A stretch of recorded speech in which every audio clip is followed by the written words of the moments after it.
Hello and welcome to Podcast Bites powered by India Law LLP. I'm your host Shreya Shukla. Today, we will discuss a short but deeply significant judgment of the Kerala High Court in Greeny Tony and others versus State of Kerala and others decided on 21st May 26. The case raises an emotionally difficult legal question when a person has clearly expressed during her lifetime that her body should be donated for medical education after death. Can some family members later object and insist on burial according to religious customs? The court examined this issue through the lens of posthumous body integrity, family closure, and Section 4A of the Kerala Anatomy Act 1957. This episode is not about taking sides in a family dispute. It is about understanding how the law balances dignity after death, personal autonomy, and the sentiments of surviving family members. The appellants before the division bench were the children of late Mary, wife of John, who passed away on 23rd February 2026. The appellants challenged the retention and proposed use of their mother's body for anatomical purposes at the Government Medical College Hospital, Kalamasire. Their case was that respondents 5 to 7 had taken custody of the body without informing them or obtaining their consent. According to the appellants, the body was transported to the Government Medical College Hospital and represented as being donated for medical purposes. The appellants approached the authorities and sought release of the body so that they could perform last rites and burial according to their religious customs. On the other hand, the contestant respondents stated that the deceased had herself executed a written consent under Section 4A of the Kerala Anatomy Act 1957 expressing her wish that her body be donated for medical purposes. They also referred to certain family circumstances and stated that the body had been handed over to the medical college in accordance with the deceased's own wish. Before the matter reached the division bench, the learned single judge had dismissed the writ petition. The single judge noted that extension R5A, the written document relied upon by the contesting respondents, was an univocal expression by the deceased during her lifetime that her body be used for educational purposes at Ernakulam Medical College. The single judge also found that the documents had not been disputed in any meaningful way and that a mere desire on the part of some children to conduct burial rites could not override the explicit intention of the deceased. The court therefore held that the petitioner's contentions lacked merit. The matter then came before the division bench of the Kerala High Court in writ appeal. The appellants argued that since they were also legal heirs and had not consented to body donations, they had a right to claim the body and conduct burial according to religious rites. The division bench framed the controversy as a clash between two competing interests. On one side was the posthumous bodily integrity of the deceased, on the other side was the family's need for closure after losing a loved one. The court's task was to decide which interest the law protects in the specific circumstances of this case.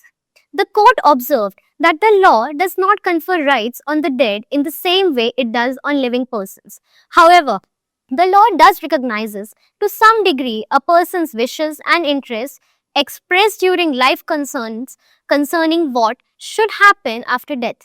The judgment refers to Salmond on jurisprudence, which discussed how a living person may be deeply concerned about three matters beyond death: the body, reputation, and estate.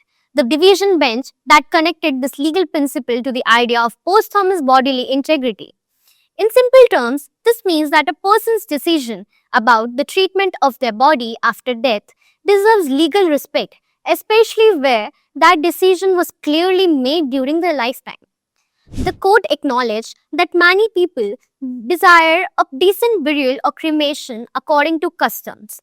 At the same time, it recognized that some people choose to donate their bodies for anatomical studies as an act of service to society.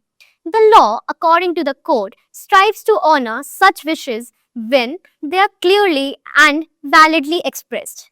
This is where Section 4A of the Kerala Anatomy Act 1957 became central. Section 4A deals with a suitable situation where a person has, during their lifetime, made an univocal request that their body be used after death for anatomical dissection, subject to the conditions provided in that provision. In the present case, XR5A was treated as the consent letter given by the deceased mother under Section 4A.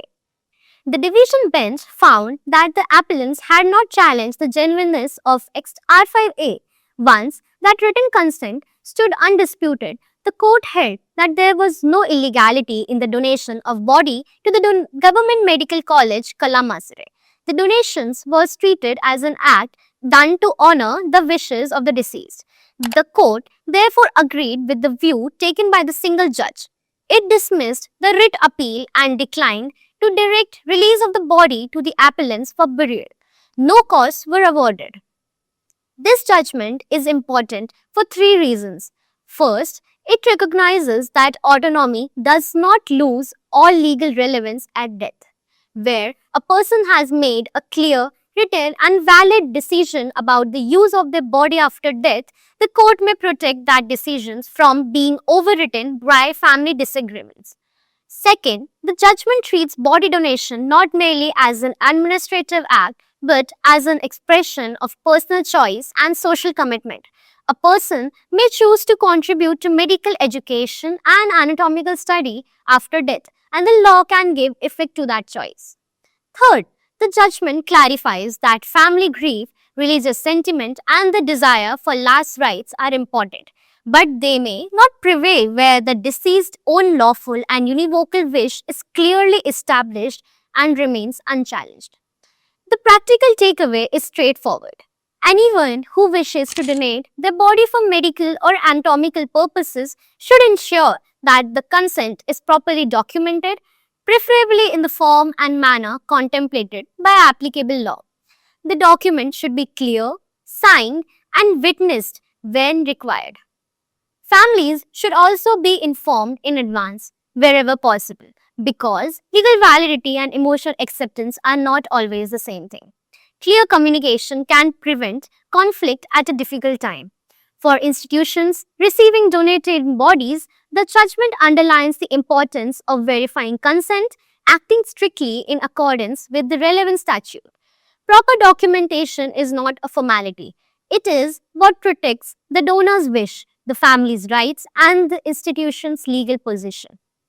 To sum up, the Kerala High Court held that when a deceased person has clearly and validly expressed a wish to donate her body for anatomical purposes and that genuineness of that consent is not disputed, that wish deserves to be honored.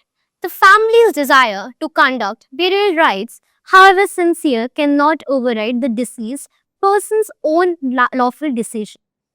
This was a sensitive case, and the court approached it by balancing compassion with legal principle.